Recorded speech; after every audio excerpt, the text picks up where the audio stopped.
नमस्कार विद्यार्थी मित्रांनो, आपण विज्ञान 1 या अंतर्गत गुरुत्वाकर्षण हा पाठ बघत आहोत। मागच्या पिरियडला आपण गुरुत्वाकर्षण बलाविषयी बरीच माहिती मिळवली। न्यूटनने गुरुत्वाकर्षण बलाविषयीची माहिती आपल्याला दिलेली आहे। त्या अंतर्गत आज आपण फ्री फॉल मुक्त पतन हा विषय बघणार आहोत।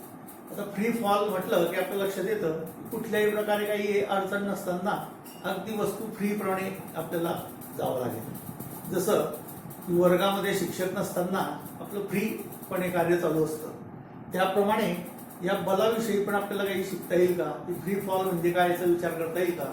तर समजा आता माझ्या कृतीकडे तुम्ही निरीक्षण करा। समजा हा दगड आहे, हा मी असा इथे धरून ठेवलेला आहे आणि समजा मी या दगडाला आता इथून सोडलं तर तुमच्या लक्षात येईल की मी तो हात ढिला करताच बरोबर किंवा दगड सोडता बरोबर तो दगड खाली पडलेला आहे जमिनीकडे, आणि या जमिनीकडे जो पडतोय म्हणजे याचा अर्थ की तो फॉल खाली पडला। आता अशा या प्रकारे दगड खाली पडले म्हणजेच त्याच्यावरती कुठले तरी बल कार्य करीत असते। जेव्हा आपण दगड मी अशा प्रकारे धरून ठेवलेला आहे तेव्हा तुमच्या लक्षात येईल की या दगडाला खाली खेचणारं बल आहे, आणि तेच आपण शिकत आहोत या पाठामध्ये, गुरुत्वीय बल। प्रत्येक वस्तूवर पृथ्वी बल लावत असते आणि त्या पदार्थाला आपल्याकडे खेचून घेत असते। तर याचा अर्थ की ते गुरुत्वीय बल त्याच्यावर आहे, ते खाली खेचत आहे, पण मी त्याला हातात धरून ठेवलेलं असल्यामुळे ते बल आणि गुरुत्वीय बल हे दोघं बॅलन्स झालेले आहेत, संतुलित झालेले आहेत, आणि संतुलित झाल्यामुळे तो दगड काही खाली पडत नाही आहे। पण जेव्हा मी त्याला धरून ठेवलेलं जे बल आहे ते जेव्हा मी त्याला रिलीज करतो तेव्हा तो दगड जमिनीवर पडतोय, खाली पडतोय। म्हणजे याचाच अर्थ की त्याच्यावरती जे कार्य करणारं बल होतं मी हाताने लावलेलं ते नाहीसं झालं तेव्हा तो पदार्थ खाली पडतो। When you can take a stone in your hand and then release the stone, then it will be down on the earth in the vertical direction. हे आपण पाहिलेलं आहे।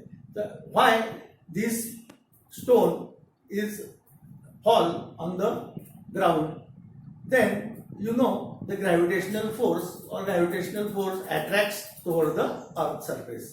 That's why this stone will be fall on the ground. Here you have to learn when the stone is fall, then at that time the stone experience two types of forces. One force is frictional force due to the air, and another force is beyond force, प्लावक बल ज्याला आपण म्हणतो। म्हणजे बघा असा पदार्थ जेव्हा आपण सोडतो तेव्हा त्याच्यावरती दोन बल कार्य करतायत। एक बल तर पहिलं जे बल आहे ते पृथ्वीचं गुरुत्वाकर्षण बल त्याला खाली खेचत आहे, पण तरी पण अजून दोन बल आहेत। एक फ्रिक्शनल फोर्स हवेचा, जे हवेचं वातावरण आहे त्याच्यातून जाताना त्याचं घर्षण होत आहे आणि घर्षणामुळे त्याला विरोध होतोय, आणि दुसरं प्लावक बल की जे वरच्या दिशेने कार्य करत असतं। असे दोन बल त्याच्यावर कार्य करत आहेत। पण आपण जे पाहतोय की फ्री फॉल म्हणजे काय, तर जेव्हा हे दोघं बल नसतील आणि फक्त त्या पदार्थावर ग्रॅव्हिटेशनल फोर्स हा काम करत असेल तर त्याला म्हणायचं free fall of that object और ऑफ दॅट बॉडी। म्हणजे when the influence of gravitational force is present on the object, then you can say that the object is in a free fall. Here the initial velocity of the object is always 0 for the free fall, means this u is 0 for the free fall, and the gravitational force means this acceleration is nothing but the acceleration is gravitational acceleration. And here for this free fall you can also find the equation of motions that we are studied in the 9th standard. What is the equation of motion? The first equation of motion is v is equal to u plus at. The second is s is equal to, what is the second equation of free fall? S is equal to ut plus 1/2 at square. And third equation is v square is equal to u square plus twice as. These are the three equation of motion. Kinematical equations also they are called. व गतिविषयक समीकरण आपण इयत्ता 9वी मध्ये शिकलेलो आहोत. पहिलं समीकरण आहे v बरोबर u प्लस at. दुसरं समीकरण होतं गतिविषयकचं s बरोबर ut प्लस 1/2 at स्क्वेअर. आणि तिसरं आहे v square is equal to u square plus twice as. आता हे तिघं जे इक्वेशन आहे याचे हे फ्री फॉल साठी कसे होतील तर फ्री फॉल मध्ये आपण पाहिलंय की इनिशियल व्हेलॉसिटी जी असते सुरुवातीचा वेग हा 0 असावा लागतो. आपण स्टोन वरती पकडलाय आणि सोडतोय म्हणजे त्याला पहिला इनिशियल जो स्पीड आहे तो कसा आहे 0 आहे. नंतर मग तो ग्रॅव्हिटेशनल फोर्समुळे अट्रॅक्ट होतो आणि तिथे फ्री फॉल खाली पडतो. खाली जाताना स्टोनची गती जर तुम्ही पाहिली असेल त्याचा स्पीड पाहिला असेल व्हेलॉसिटी पाहिली असेल आपण तर ती कशी असते जास्त जास्त होत जाते. कारण काय असेल याचं तर ग्रॅव्हिटेशनल फोर्स उंची जर जशी कमी होत जाईल तसा ग्रॅव्हिटेशनल फोर्स काय होतो वाढत जातो आणि त्यामुळे तो पदार्थ खाली येताना त्याची व्हेलॉसिटी जी आहे ही वाढत असते. पण इथे इनिशियल व्हेलॉसिटी जी आहे सुरुवातीची ती 0 असते. आणि हे ऍक्सिलरेशन जे म्हटलंय आपण ए हे acceleration is nothing but acceleration due to gravity. And this three equations are converted in free fall is v is equal to gt, s is equal to 1/2 gt square and v square is equal to twice gs. From this you have to find the equations or find the final velocity, distance, how much travel by the stone. Here you have to find it this all things. For using these equations you have to solve some numericals also. Here also if the body or the stone if you can throw on the upward side and it will be go on the downward side then the sign of this acceleration due to gravity is taken as positive or negative.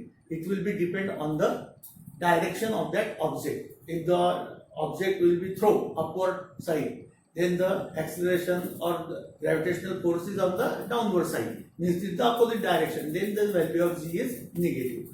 For solving the numerical, you can understand what is the value of g, positive or negative. बघा अशा प्रकारे त्वरण जे आहे त्वरण जर पृथ्वीच्या दिशेने आपली म्हणजे पदार्थाची गती असेल तर त्वरणाची किंमत आपल्याला पॉझिटिव्ह आणि त्याच्या विरुद्ध जर गती असेल तर आपल्याला त्वरणाची किंमत ऋण म्हणजे मायनस घ्यावी लागते.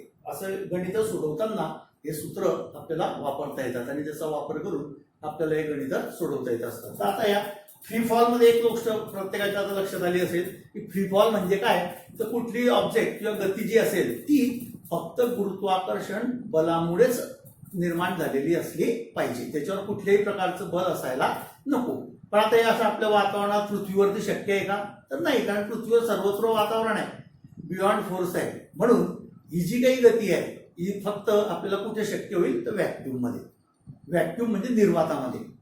In the vacuum the free fall is present. आणि मग या व्हॅक्यूम मध्ये तुम्हाला असंही पाहायला मिळेल की जर तुम्ही व्हॅक्यूम कोठडी केली मध्यंतरी एक युट्यूबवर किंवा आपल्या चॅनलवर वगैरे एक व्हिडिओ आलेला होता की एक पीस होतं आणि एक मोठा बॉल होता. ते दोघं त्या व्हॅक्यूम मध्ये सोडतात ते खाली टाकतात तर ते दोघं सेम टाइम त्यांना लागतो खाली पोहोचायसाठी.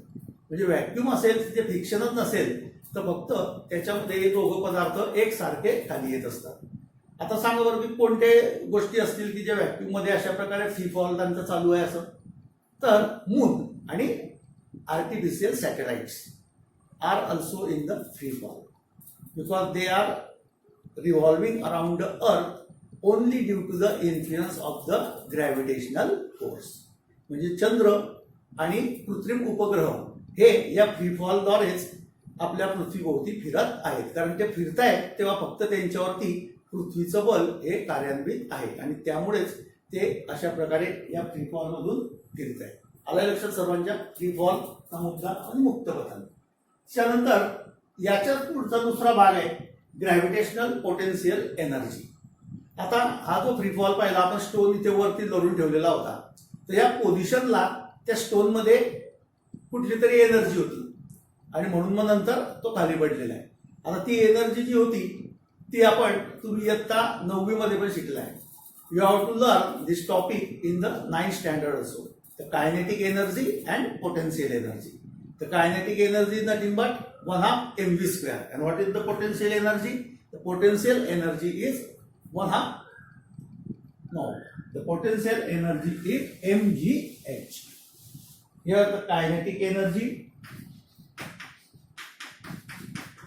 1/2 mv² and potential energy is mgh on the earth. Here mg is nothing but weight and h means height. So how much weight will be lifted for the height? Then it will be depends on these two factors mgh. Then what is the gravitational potential energy? गुरुत्वीय स्थितीज ऊर्जा. Then you can take the value of this small g from our previous lecture and put the value of g in this formula. Then this potential energy becomes Gmn upon r plus h. This potential energy is very less. That's why it will be take the negative sign. Here Gmm upon r plus h. It is the potential energy of gravitation. आता इथे r plus h घ्यायचं कारण असं आहे की r radius of the earth आहे आणि radius of the earth म्हणजे पृष्ठभागापासून वरती जर पदार्थ असेल तर त्याच्यासाठी त्यांनी प्लस एच इथे ऍड केलेला आहे. आणि यानुसार तुम्ही पोटेन्शियल एनर्जी ही त्याची काढू शकता. आपल्या कुठल्याही पदार्थावरती पृष्ठभागावर किती असेल ती. This is the formula for calculating the potential energy of the any object on the earth. And the next topic of this gravitational is escape velocity, मुक्ती वेग. escape velocity मुक्ती वेग. escape तुम्हाला माहिती आहे escape म्हणजे काय की आपल्या हातातून गेलेला आहे आता सुटला तो आपल्याकडे. तर असा हा escape velocity आणि मुक्ती वेग काय असेल. तर escape velocity आपल्याला माहिती आहे की आपल्याला बऱ्याच वेळा प्रश्न पडतो की जर पदार्थ समजा आपण वर फेकला आणि तो खालीच नाही आला तर काय होईल. हा स्टोन मी हातात घेतला होता इथून सोडला पण त्याला वर फेकला तर काय होईल. तर बघा फ्री फॉल मध्ये आपण पाहिलं इनिशियल वेलॉसिटी काय होती 0 होती. आता इथे याच्या उलट आहे की एस्केप वेलॉसिटीसाठी पहिले आपल्याला पदार्थ काय करावा लागणार आहे फेकावा लागणार आहे. म्हणजे इनिशियल वेलॉसिटी काहीतरी आहे आणि मग असा फेकलेला पदार्थ आपण पृथ्वीच्या पृष्ठभागावरती बघतो की काही अंतरावर जाऊन तो काय होतो थांबतो आणि थांबल्यावर परत खाली पडायला सुरुवात होते. म्हणजे त्याची इनिशियल वेलॉसिटी ही काहीतरी असते चांगलीच पण फायनल वेलॉसिटी काय होऊन जाते 0 होऊन जाते. आणि मग अशा प्रकारे या एस्केप वेलॉसिटीचा आपल्याला कॅल्क्युलेट करता येईल. किंवा कसं काय होईल माझं समजा अजून जोरात फेकला आपण पदार्थ तो काही अंतरावर गेला 10 किलोमीटरवर गेला 20 वर गेला आणि असं करत करत आपण खूप जोरात फेकला आणि परतच नाही आला. Well you can throw any object or stone on the upward direction then you can apply the initial velocity is larger and then at a final stage that stone is not come on the earth. ते stone खाली येणारच नाही तो चालला गेला वरती कुठेतरी आणि तेव्हा मग त्या पॉइंटला तो परत न आला तेव्हा जी काही एनर्जी आपली तिथून लागलेली असेल म्हणजे इनिशियल वेलॉसिटी जी आपण लावली असेल that is nothing but escape velocity. Escape झाला तो कशातनं gravitational force.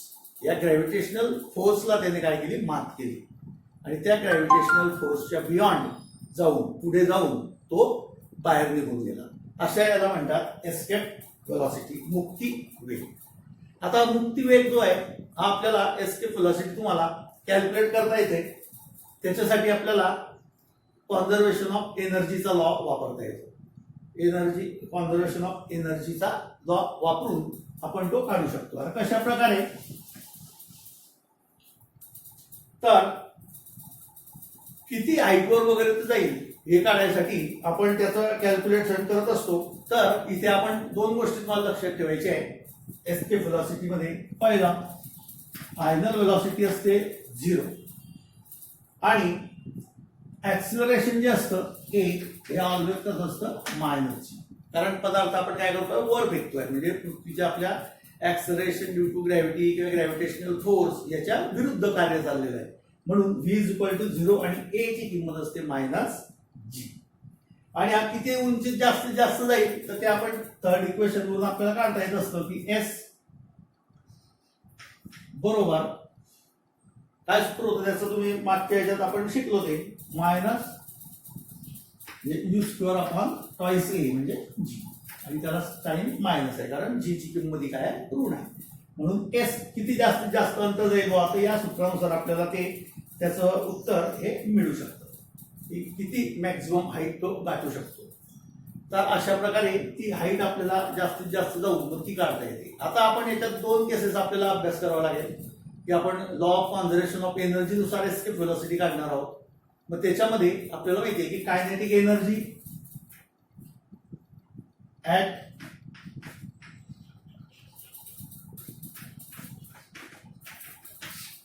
Earth surface and at the infinite distance from away.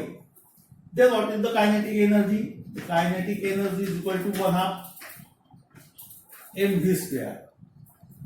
आता v ही वेलॉसिटी जी आहे म्हणजे एस्केप वेलॉसिटी आणि इथे कायनेटिक एनर्जी काय for infinite distance it will be 0. Potential energy Pe is equal to minus gmm upon r, and the potential energy at infinite distance is nothing but 0 because this r is infinite and then infinite divided by anything then it becomes 0. Then the potential energy is equal to 0.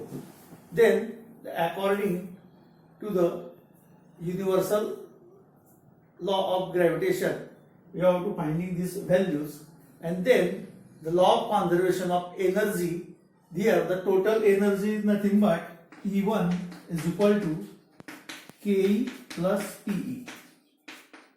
Here also E2 is equal to KE plus PE and this E2 becomes 0 and here 1/2 mv² escape minus gmm upon r, and from this we have to find the escape velocity because E1 is equal to E2, law of conservation of energy, and then E2 becomes 0. Then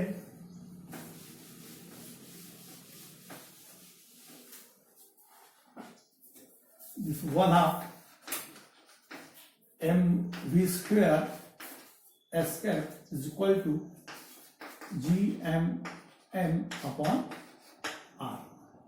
Here the small m will be cut, then v² escape velocity is equal to 2 gm upon r. Taking the square root of both sides, then v escape velocity is equal to under root twice gm upon r. Then rearrange or putting the value of this in this g and this m, then this equation becomes 2gr. Then putting the value of this g and r, g is nothing but acceleration due to gravity and r is nothing but radius of the earth. Then put the value of this 2 into 9.8 into 6.4 into 10 raised to 6. After solving this, you have to got the final answer. Then it becomes 11.2 kilometer per second. And this is the velocity which required to escape from the earth gravitational force, and this v accept is nothing but 11.2 kilometer per second. म्हणजे बघा जर एखादा पदार्थ 11.2 kilometre per second या वेगाने याच्यापेक्षा जास्त वेगाने जर आपण पृथ्वीवरून सोडला, त्याची इनिशियल म्हणजे सुरुवातीची वेग जर असा असेल तर तो या पृथ्वीच्या बाहेर जातो, म्हणजे परत पृथ्वीवरती पडत नाही. आणि या वेलॉसिटीने जर आपण पदार्थ सोडत असू तर तो परत पृथ्वीच्या क्षेत्रामध्ये येत नाही, तो पृथ्वीपासून बाहेर अंतरिक्षामध्ये जात असतो. आणि म्हणून हे जे आपण बघतो की कृत्रिम सॅटेलाइट वगैरे आपण सोडत असतो, तर ते सॅटेलाइट वगैरे त्यांचा वेग जो आहे हा या इनिशियल म्हणजे एस्केप व्हेलॉसिटीपेक्षा त्यांची वेग हा नक्कीच जास्त असतो, आणि म्हणून ते अंतराळामध्ये जात असतात आणि एखाद्या विशिष्ट अंतरावरती पृथ्वीच्या भोवती मग फिरायला लागत असतात. तर अशा प्रकारे हे एस्केप व्हेलॉसिटी आपल्याला काढता येते. आता हे सूत्र वापरून एस्केप व्हेलॉसिटीचं टॉईस gm/√ER =√2gr या सूत्रांवर आधारित गणित पण सुद्धा तुम्हाला परीक्षेमध्ये विचारली जात असतात. फक्त गणित सोडवताना एक लक्षात घ्यायचं की त्याचे एकक आणि त्याचं कन्व्हर्शन हे व्यवस्थित आपण केलं पाहिजे. म्हणजे किलोमीटरमध्ये आहे, मीटरमध्ये आहे, आवरमध्ये आहे, सेकंदमध्ये आहे, तर त्याचं रूपांतर योग्य प्रकारे करून तुम्हाला अशा प्रकारे हे धडे आपल्याला म्हणजे गणित जे आहेत ते आपल्याला सोडवता येत असतात. तर विद्यार्थी मित्रांनो, असं हे आपलं पहिलं चॅप्टर जे होतं ग्रॅव्हिटेशन हे आज आपण पूर्ण केलेलं आहे. काही तुम्हाला अडचण वगैरे असल्यास तुम्ही मला विचारू शकतात. धन्यवाद.